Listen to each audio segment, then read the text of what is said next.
Live TV Radio. Live TV Radio. Nakikipag-ugnayan na ang Cybercrime Investigation and Coordinating Center sa pamahalaan ng Japan kaugnay ng kaliwat ka ng bomb threat sa mga tanggapan ng pamahalaan.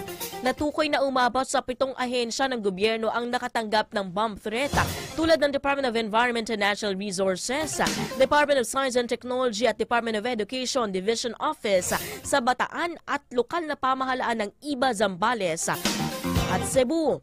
Una nang inihayag ni CIC's Executive Director Alexander Ramos na walang dapat ikaalarma ang publiko sa naturang bomb threat dahil peke ito.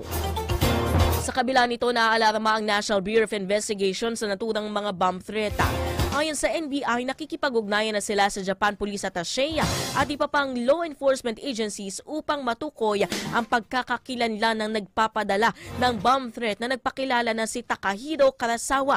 Bagay na kaparehong pangalan na nagpadala ng bomb threat sa Metro Rail Transit MRT-3 nitong Setyembre ng 2023.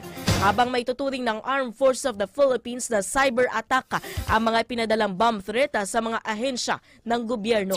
Newsline.